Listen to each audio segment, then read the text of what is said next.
تو اس کے بعد سے پھر میں نے شیعہ کتب کو اسٹڈی کیا. جب میں نے اسٹڈی کیا تو مجھے کچھ آپ سمجھے کہ اشکالات پیدا ہوئے امامت کا جو پورا شیعہ نیریٹو ہے اس کے حوالے سے.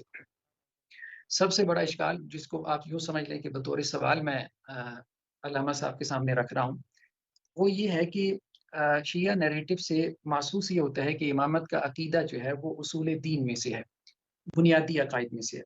اور جو بنیادی عقیدہ ہوتا ہے اس کی نصوص بھی قطعی ہونی چاہیے، مطلب قطعی النصوص ہو، قطعی الدلالہ ہو.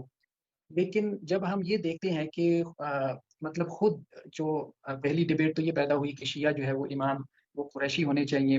جو انہوں نے استدلال فرمایا، دو تین نکات اس میں نہایت مہم تھے. جو پہلا نقطہ تھا، انہوں نے فرمایا کہ شیعہ جو ہیں وہ امامت کو اصول دین میں سے شمار کرتے ہیں. میرے بڑے بھائی، یہ فقط شیعہ اس کا عقیدہ نہیں رکھتے کہ اصول دین میں سے ہے. ملاحظہ فرمائیں ازالۃ الخفا شاہ ولی اللہ دہلوی صاحب ابتدا میں کیا فرماتے ہیں؟ خداوند متعال نے میرے دل میں یہ ڈالا اور میں نے اس چیز کو جانا، اور کوئی شک کی گنجائش نہیں ہے، اجتہادی نہیں ہے بلکہ علم الیقین کی منزل پر ہے کہ جناب ابو بکر اور عمر اور عثمان کی خلافت اصل ہے اصول دین میں سے.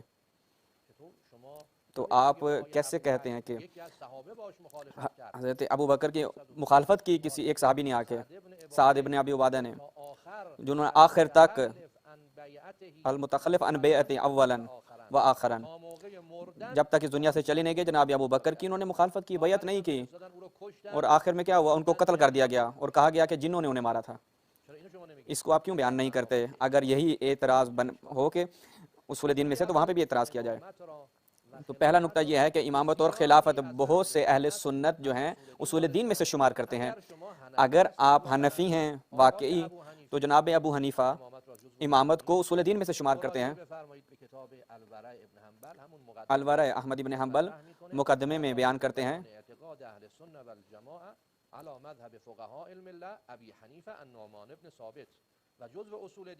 اور اصول دین میں سے اس کتاب میں امامت کو مطرح کرتے ہیں، بیان کرتے ہیں. جناب ابو یوسف بھی اسی کو بیان کرتے ہیں، حسن شیبانی بھی اسی کو بیان کرتے ہیں، ابو ذر رازی بھی یہی بیان کرتے ہیں، ابن حدیث رازی بھی اسی کو بیان کرتے ہیں، ابو جعفر طحاوی اسی طرح ہی، لالکائی صاحب بھی، عبد القاہر بغدادی بھی، ابن عبد البر انصاری قرطبی بیضاوی فرقانی، ابو حیان اندلسی جاروردی حنفی، محمود بن عبد الرحمن، جناب سبکی صاحب، نویری وغیرہ وغیرہ وغیرہ. یہ تمام علماء اور بزرگان اہل سنت یہ امامت کو اور خلافت کو اصول دین میں سے شمار کرتے ہیں. یہ پہلا نقطہ تھا. تھی جیسا کہ اللہ کے رسول صلی اللہ علیہ وسلم مفترض الطاعہ. ہاں، انتظامی امر میں آپ حکمران کی اطاعت کرتے ہیں. وہ حکمران اللہ کے رسول صلی اللہ علیہ وسلم نے یہاں تک بھی کہہ دیا کہ اگر کوئی حبشی خلیفہ بھی تم پہ حکمران بنا دیا جائے تو اس کی بھی اطاعت کرو. تو وہ اطاعت اس معنی میں، وہ اس معنی میں نہیں ہے کہ وہ اللہ کی طرف سے اپائنٹڈ ہیں، وہ آسمان کی طرف سے ان کی اپائنٹمنٹ ہوئی ہے تو اب ہمارے لیے لازم ہے کہ ہم ان کی اطاعت کریں. تو ہمارے یہاں خلافت کا تو کوئی ایسا کانسیپٹ ہے ہی نہیں، یا امامت کا کوئی ایسا کانسیپٹ ہے ہی نہیں.